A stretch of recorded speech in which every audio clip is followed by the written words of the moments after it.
Today's episode is focused on the brave writer who is tasked with developing content for technical audiences. As an expert in this profession, my guest, Lance Looper, explains his process of working with subject matter experts harmoniously, and he provides many tips and helpful resources to produce higher quality content. If you're at all a writer in this industry, you won't want to miss this episode. Let's do this. Welcome to Content Marketing Engineered, your source for building trust and generating demand with technical content. Here is your host, Wendy Covey. Hi, and welcome to Content Marketing Engineered. I'm your host, Wendy Covey. On each episode, I'll break down an industry trend, best practice, or challenge in marketing to technical audiences. Along the way, you'll meet friends and colleagues of mine who will share their stories. And my hope is that with each episode, you'll be inspired and ready to take action. Before we get started, I'd like to give a brief shout out to our sponsor, True Marketing. True is a full-service content marketing agency located in beautiful Austin, Texas. For more information, visit truemarketing.com. Well, today I'm joined by Lance Looper, Brand and Content Strategy Director at True Marketing. Welcome to the show, Lance. Thank you, Wendy. I'm so happy to be here. Before we jump into our topic today, let's talk a bit about you and your background in all things content marketing. Yeah, so timing has played a big part of my career. Starting when I started my career in 2000, I went into public relations right out of school. I started my career at Weber Shandwick in Dallas. And in 2000, we were starting to see the convergence of digital and print media. So a lot of media properties were starting to go exclusively online. And that was really when people started to have this hunger for content. People started to realize the power of the internet. And so they wanted to be on the web when people were searching for certain things. And so at Weber Shandwick, I learned a lot about technology marketing, and that was where I sort of gravitated towards the writing side of things. And so from there, I've found myself working with technology clients and customers, and it was something that I had a knack for. And because of living in Austin and working with the clients that I do, there's no shortage of opportunities for writing technical content. And I have had the opportunity to sort of split my career evenly between PR and marketing writing and actually copywriting, like on the creative side. So I've had the benefit of sort of having both sides, but mainly in the service of technology customers. A glutton for punishment, many writers would think. A lot of people would think that. I think I might be an outlier there. I would prefer technical audiences. Yeah. And then, of course, our paths briefly crossed at a little company called National Instruments.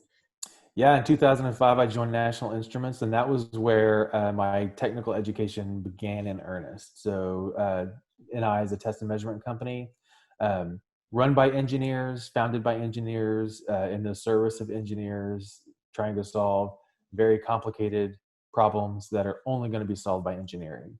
And so I was there for 10 years. And over the course of the 10 years, I managed the PR writing team. So I had a team that was dedicated to just writing news releases. I managed our case studies process, which was interviewing customers and developing content to highlight what our customers are doing with our tools.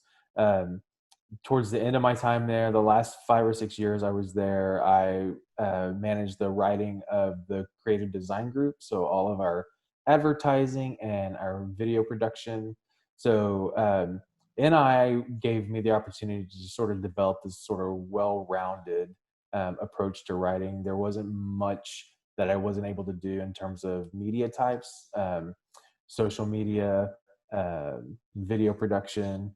We did a lot of print ads, so I did a ton of print ads. So my time at NI was rewarding because I got to do a lot of different things, and it was sort of where I developed my ability to work with subject matter experts and understood the value of having resources that you could go to help source very technical content. I know you also took a brief stint, maybe not so brief, in the financial industry. What were some of the differences between working with engineering audiences and financial? Yeah, that was actually a very stark difference, and a difference that I wasn't fully prepared for. And the biggest difference was the velocity of the opportunities. Um, Coming from working with clients like Texas Instruments and Silicon Labs and National Instruments, these are opportunities that take quarters or years to develop. The financial technology service was an opportunity that might be 6 days. Like our Oh, average, wow. our average sales cycle was measured in days. It might have been a couple of weeks at the very end. So that was something that takes a completely different skill set. To engage an audience over the course of a few minutes, whereas I've always had the challenge of taking very technical content and making it digestible and consumable for maybe a little bit broader of an audience. Uh, my task was in the financial services um, sector was to meet a need and to explain the urgency of the product we were selling and instilling a sense of urgency in the prospect. So it was a completely different animal. And some of the things that I learned was um, the audiences aren't terribly different. Hmm. The company that I was with was AffiniPay, and one of their products was LawPay, and it was in the service of lawyers. And lawyers and engineers sort of operate at the same level. You know, they are experts in what they do. And they exist to do that thing. They're to fulfill a service, and so things um, like technical writing and anything that's not germane to their domain expertise is secondary.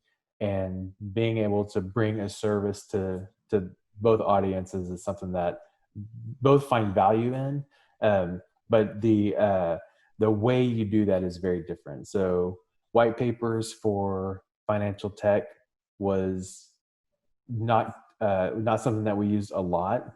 They had their place, but not in the same way that an engineer is going to download a white paper and spend some really quality time with it in order to make them better at their jobs. So it was mainly an awareness and less of an education angle. Ah, that's a remarkable difference indeed. Yep.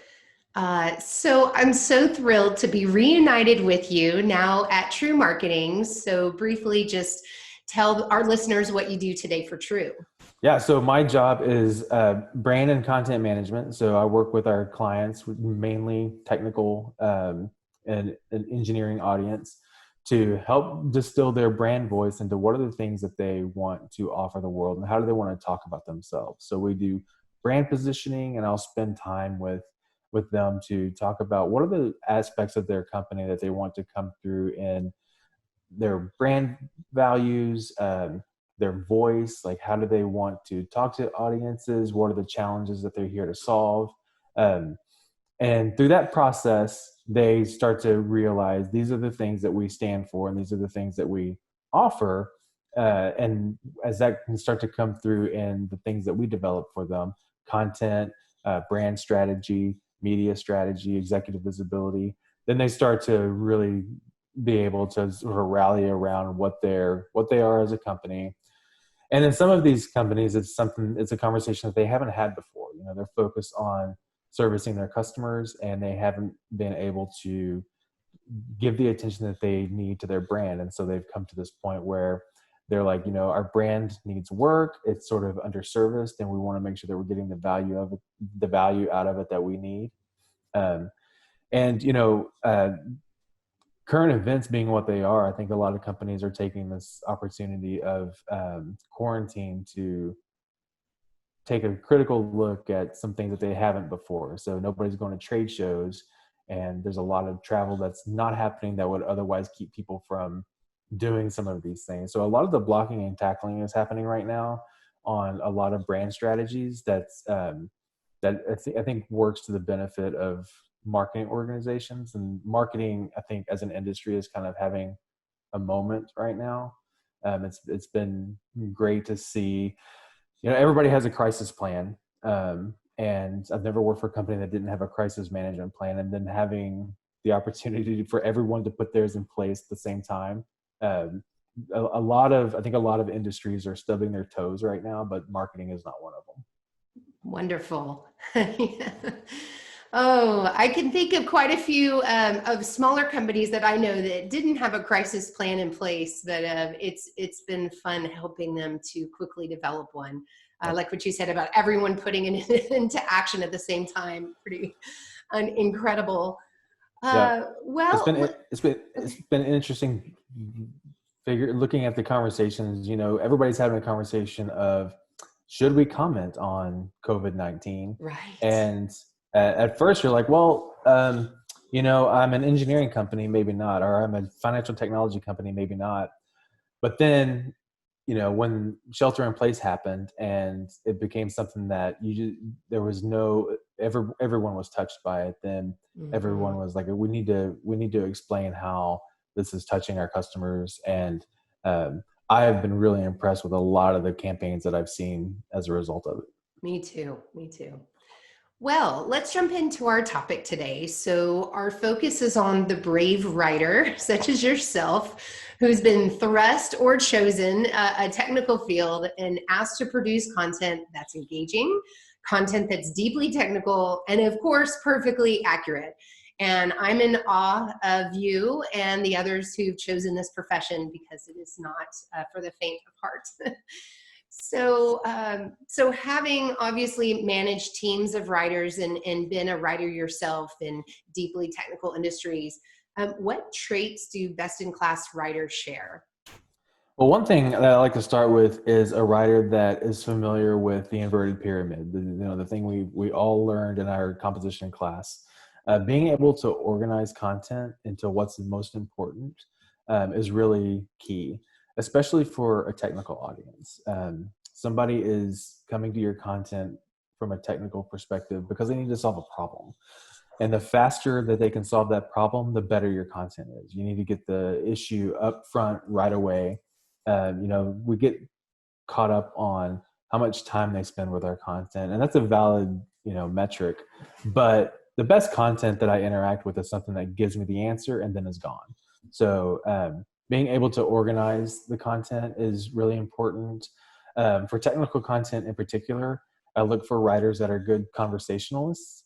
And that's because generally a writer will have an opportunity when they're talking to a technical audience to work with a subject matter expert. And that relationship with a subject matter expert is sort of the beginning and the end of how good the content is going to be in the end. And so a writer that can carry on a conversation and sort of get to the heart of the story with the SME is really important. I think that sort of SME writer relationship can't be overstated. And one of the things that comes through in that relationship is you'll have a lot of conversations and you'll want to pick up on the vocabulary that the SME uses, or the analogies that they use, or the things that make them who they are. A lot of people can take a topic and write about it and make it sound like a company wrote it. But it's a little bit different to make it sound like that person wrote it. And what I like about working with a technical subject matter expert is when they get something back and they're like, oh my gosh, this sounds like I wrote it, but there's no way I could have done that. So thank you for helping me with whatever that barrier was. It might have been time. It might have been that they've tried and they just couldn't get it to come across the way they wanted to. Mm-hmm. And so having those conversations, they can tell you what they want, but they just haven't been able to sit down and do it. And so I like writers that can hold a conversation and pull out the story from the SME, and then being able to organize everything and present it back in a way that reflects what the SME had in mind to begin with. And it's their voice. Wow, that takes talent.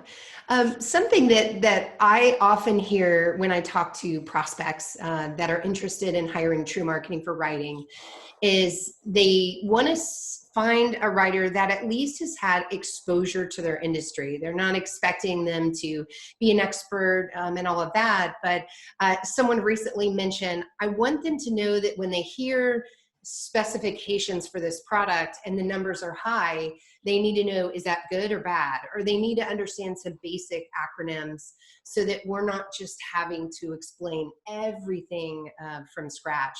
And I could see where that's a shorthand, a conversation to have and the strength of that writer. But of course, on the other hand, it's very difficult to have across all the industries and applications within the engineering space. Yep, that's right. There's a lot of great resources out there for the writer who has been given an assignment that finds them out of their depth.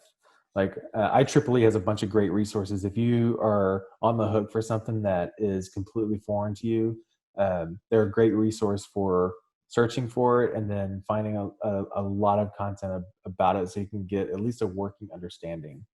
Another trick that I developed for addressing that issue is the more you can hear people have conversations about something, the better. So there's been a couple of times when recently, so I'm new to True within the last couple of months, and so there's been some topics that I'm like, oh, I need to educate myself on that.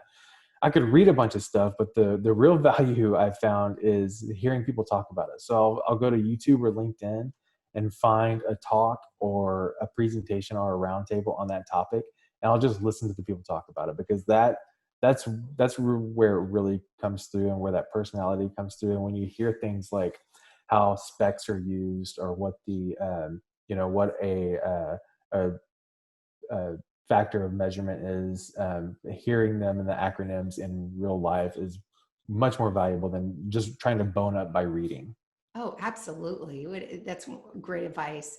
And I think about the resourcefulness and how thorough that is to proactively go out and do that. And I contrast that against, there's companies out there that are basically referred to as content mills, where you have maybe college students or grad students or maybe new grads that are just there to churn out a lot of words for a very small price.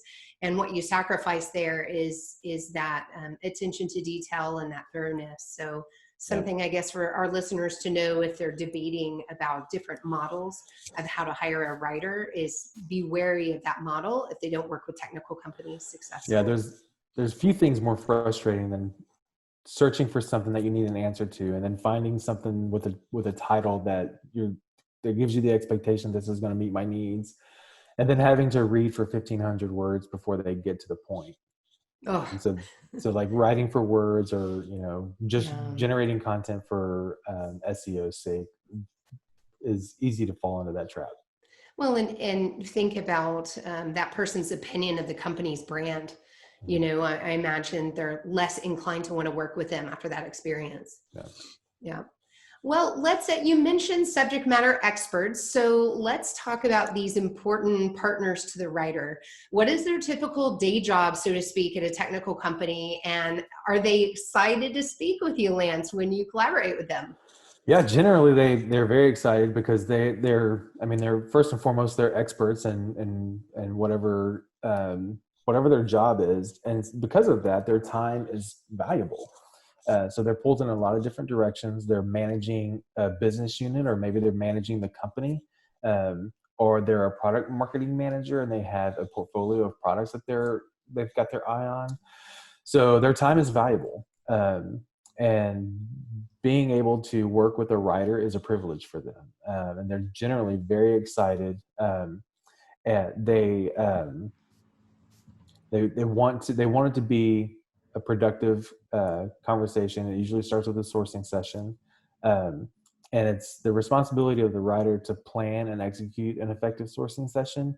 And it's a responsibility of the SME to be open and candid and to answer the writer's questions in as many ways as the writer sees fit. I'll ask the same question a couple of different times if it's a particularly technical topic, because I want to hear a few different ways. Like, I don't want the prescriptive way, and I don't want the way that he or she might explain it to a colleague. What I want is something in the middle. I want it to be digestible for whoever may consume the content. It's not necessarily distilling it down into lay terms, but I want it to be conversational. And so working with SMEs, they're generally very forthcoming and excited about it because you're helping them solve a problem that they haven't been able to on their own. They've tried writing it. I've met some SMEs that are fantastic writers, but I've met others that are brilliant, but when it comes to writing it down, they just don't have the time, or they just haven't been able to find their voice. And so the opportunity to work with a writer is something that generally gets them very excited. I imagine so. Like, yay, I don't have to write this myself. Yeah. Blank page syndrome or Yeah, whatnot. that's exactly right. And for engineering companies that I've worked with, getting published is it's a badge of honor. And they want to be able to do it. It brings them credibility, and sometimes within the organization there are financial incentives to getting published, and so it's something that they want to do, but because of different pressures put on them, or they just don't, it's not a skill set that they don't have, they'll bend over backwards to help them get something published. Awesome. And you're right. I mean, they're proud to have information out in the world published with their name on it. And marketing can also tell them how popular that content is and what impact it's making on the business to further excite them to do more of it. So, yeah. Well, let's talk about this sourcing session in more detail. How do you know if you've extracted enough information to actually develop your white paper, case study, or whatever piece of content that is that you're working on? That's a great question, and something that I don't think gets talked about enough. This is something that every writer will face. There comes a point when they have to sit down and start writing. So how do you know when you're ready to do that? And my sort of barometer for that is, if I can have a conversation from beginning, middle to end about the topic, then I'm probably ready to sit down and start writing it. And so what I mean by that is, if I know what the challenge is and what the solution is, it's sort of like the who, what, how, and why. If I know those things and I can talk to them, if I can have a conversation in my head where I can articulate those things in a few minutes, I probably have enough information to get started. If you have an engaged subject matter expert that's willing to spend an hour with a subject matter expert with a well-planned, engaged sourcing session, you can create, there's really no shortage of what you can create. So if you're doing a blog post or a white paper, you likely have the information that you need. So I would say if you have a grasp on a beginning, middle, and end, then you're probably ready to get started. And then as you're going through the process, one of the traps that writers sort of fall into is it's hard to know which rabbit trails to follow and which to leave alone. And so a lot of times my first draft will include a lot of those questions. Like, hey, this is really interesting. You said this twice. Is this something that we should chase down? Or, hey, you mentioned this, but I couldn't really tell from our conversation if it was sort of a one-off comment or if it's germane to the topic. So my recommendation is to leave it out. But if you want it, this is the context in which I think it would fit. So my first draft is loaded with notes on things that I heard that may be relevant, may not be relevant, but I generally have all of those elements of a challenge, a solution, a resolution. But don't be afraid. I would encourage writers to not be afraid of a first draft that is embellished with notes and questions to sort of drill in a little bit deeper. The one thing you don't want to do is get to the final product and anyone in the approval chain says this is something that any one of our competitors could have written. Ooh, no. What are the things that only we can say about this? And again, that's sort of the writer's responsibility to draw it out of the SME, and that could be a little bit uncomfortable for the SME because they're speaking very boldly about the company and the company's capabilities. But I would say if you have that, then you're pretty well set. If you can organize your thoughts into the beginning, the middle, and the end, have a reasonable, explain it reasonably in a couple of minutes to yourself or someone, and you can speak to the key value proposition that your company, the company that you're representing, brings, then you're in pretty good shape. You know, you mentioned this filtering process, and I imagine that must be so important because you have this SME that's super excited about their technology, their solution, whatever it is, and they just want to tell you all sorts of things about it that may be, like you said, not germane to the focus of the particular piece. So being very, I guess, sensitive to their excitement, but also keeping things on track. It's kind of a fine line to balance, isn't it? Yeah, and that's where the relationship sort of comes in, like being able to spend time with them and to pick up on the things that excite them and the things that they are saying because they think that they have to, or because it's part of the company sort of positioning statement.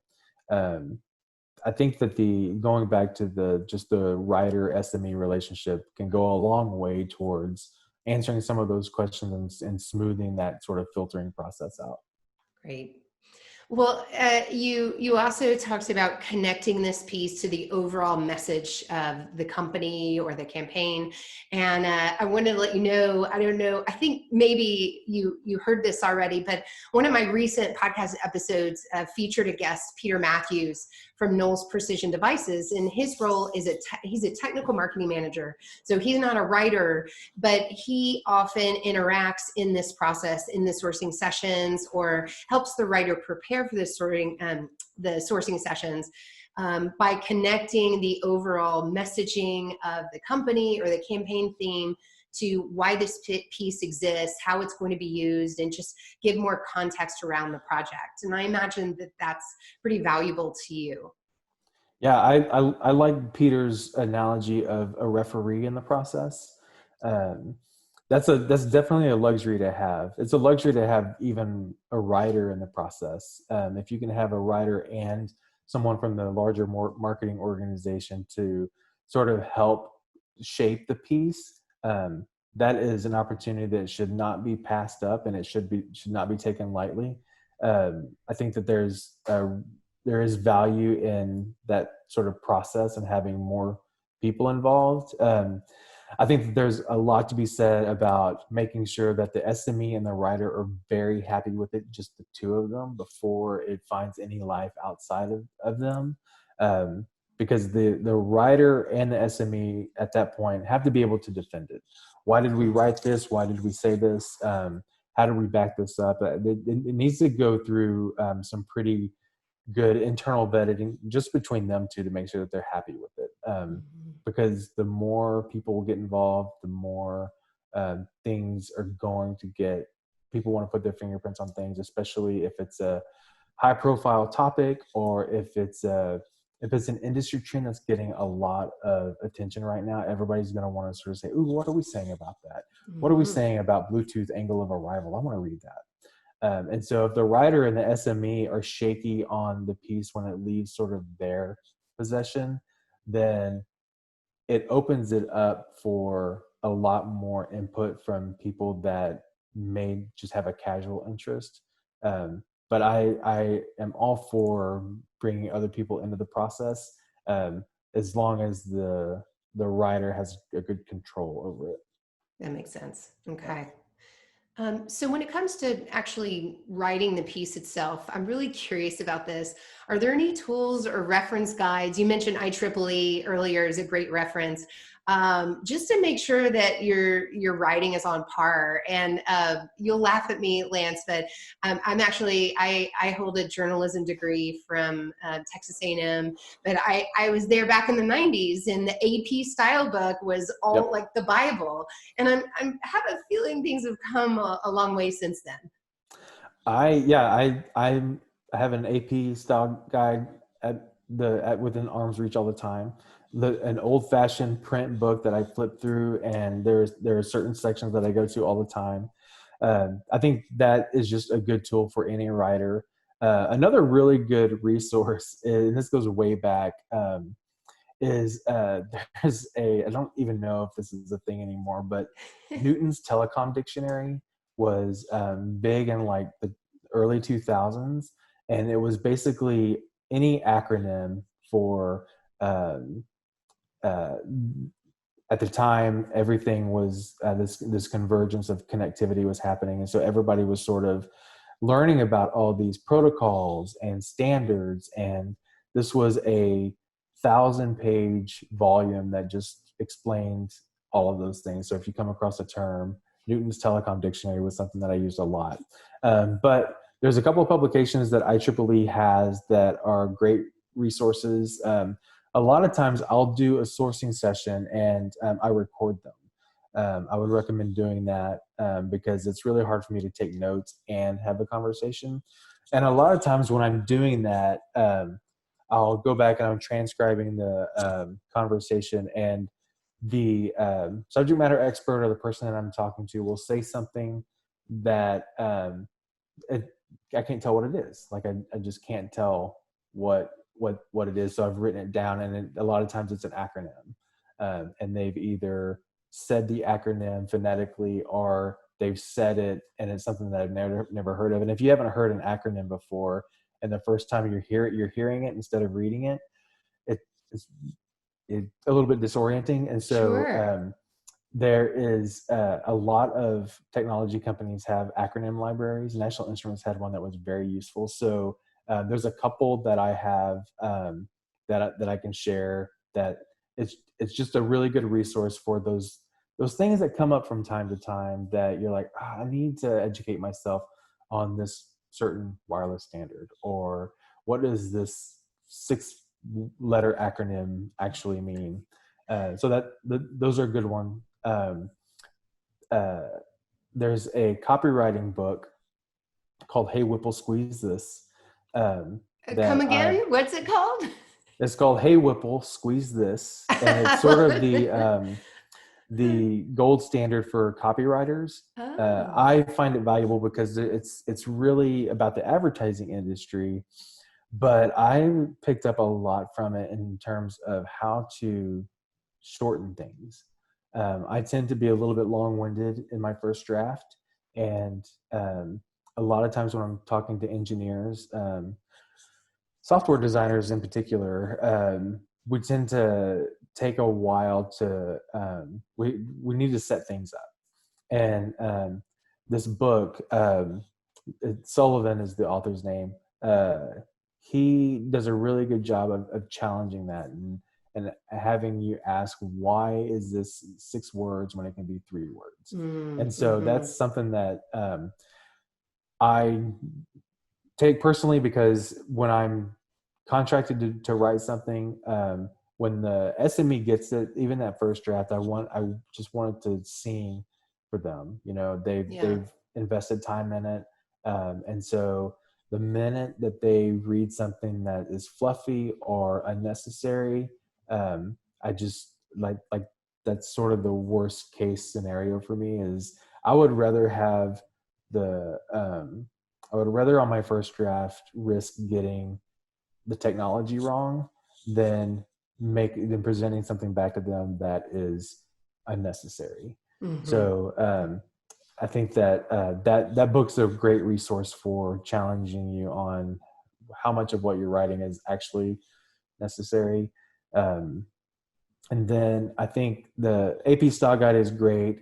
Grammar Girl is great. It's a website and a blog about all these little things about grammar that we come across in our day-to-day lives that we will think about for a couple of minutes and then just sort of move on.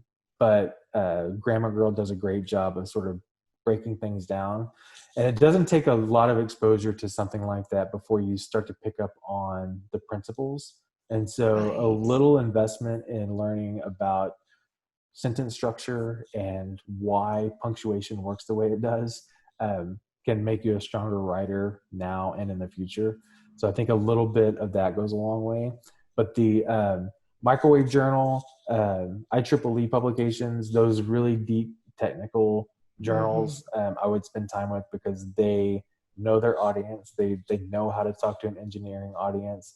They know what works in a headline and what works in a lead, and they know they're really Microwave Journal is especially good at giving readers a next step, and that's something that I don't leave a sourcing session without knowing what do we want them to do next. Do we want them to go buy something? Do we want them to learn about something? Do we need them to download something? So they never leave a reader hanging. And so there's some really great examples about how to do that. Well, wonderful resources. And I'll be sure to include links to all of these in our show notes. I'll add one more that I recently started using called Grammarly, and it's a plugin. And so it's just scanning what I'm writing and then offering, a comma should go here or a hyphen or whatever. And similar comment to what you said, the more I've used it, the better I've been at, using punctuation appropriately, and a couple ways that I've been abusing over the years. So that's been a nice shortcut. As long as we're plugging tools, I recently discovered Trent, which is a transcription service. It's an AI transcription service. So right. A lot of times I will have a sourcing session that sort of goes much longer than I thought it would. And I would encourage any writer to never cut off a sourcing session. So what happens is you'll have a 90-minute sourcing session all of a sudden, and now you have a recording of it, but your notes are a little bit sparse because you were engaged in the conversation. Now transcribing that so that you can start with all of your notes in one place is extremely tedious.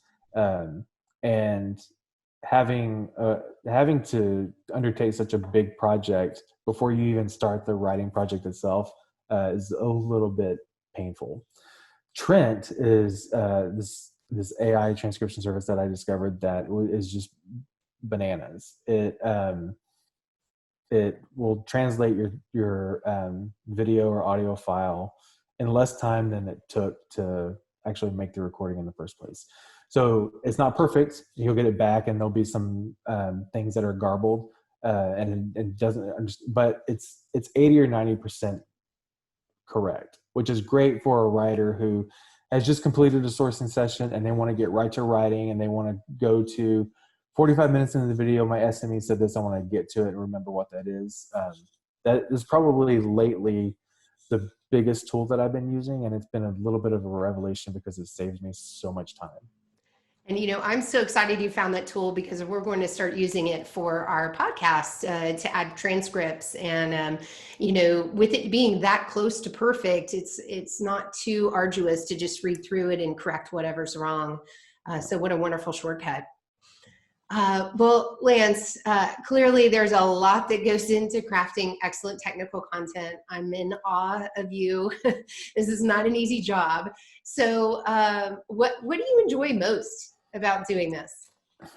So there's a couple of things that I enjoy that keeps me sort of coming back to this audience. And one is I love working with SMEs. It's just fun to know so many smart people and to help them tell the story that they want to tell. A lot of times when you're talking to them, they want to tell it, they have something on their minds, or they think that the industry needs to know something, but they just haven't been able to articulate it themselves. And so helping them over that hurdle is really rewarding. My favorite thing is when they get something back and they're like, whoa, this sounds just like my company, or it sounds just like me. That's sort of the sign of a project well done. Mm-hmm. The other thing I've enjoyed is just having kind of a front row seat to all the coolest things that are happening. I love hearing about what our clients at True are up to.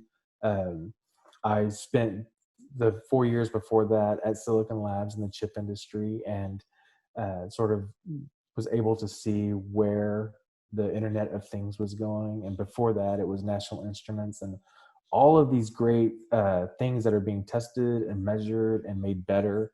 So it's sort of the technology and being able to sort of have a insight into that. And then just the people that I've met are so smart and great to work with.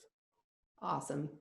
Well, where can our listeners go to find more information to hone their own writing skills? I know you've mentioned quite a few things already. Are any additional resources? Yeah, so I would go to Grammar Girl, try to find some of these technical journals. Microwave Journal is one of my favorites because they have RF engineering is hard, and they do a really good job of taking complex applications and concepts and making them digestible. IEEE is a good resource. I would bookmark those three right away. And then fortunately, True has a resource that we just came out with. So I am working my way through Content Marketing Engineered. Yay. And I'm looking forward to getting deeper into that. But there's no shortage of things, resources available to writers. And I think I would start with those. Those are the things that I use the most, that I have bookmarked. So Great. And Lance, you're also a pretty regular blogger on the True Marketing site, as well as a few of our other writers. So I think those are great things for people to go look up to. Yeah, one of the things I like about True is that we service our customers, but we also provide a service to the industry itself. So there's a lot of great resources on True that are targeted to marketers themselves. So check out True Marketing and the resources that we have, and with more to come. There's always great insights into how to write for engineers, how to talk to engineers. So awesome. And I have a pretty exciting announcement to add to that. We are releasing an online training series on the Content Marketing Engineered site, specifically for people developing content targeting technical audiences. It'll release in late July. So we don't have information quite up yet. We're still finalizing the details on it. But if those of you listening would like more information, you just sign up on the website, contentmarketingengineered.com, to be in our mailing list, and we'll make sure you're the first to be in the know when it releases. But again, it'll be late July, and it's going to be a very meaty training course. So super excited about that. Well, Lance, any parting advice for us? I would say, as a writer, don't be afraid. As a writer developing technical content in particular, don't be afraid to be out of your depth. That's you want to have a working knowledge of what you're working on, but don't think you have to go into a sourcing session with an SME as an expert on their level. Make them unpack it for you, and the better that you do that, the better your end product will be. Great. Well, thank you so much for being here today, Lance. Thanks. Visit contentmarketingengineered.com for notes and resources from today's episode. While there, you can subscribe to my blog, which will keep you up to date on new episodes and other resources for building trust and growing your business with technical content. Thanks, and have a great day.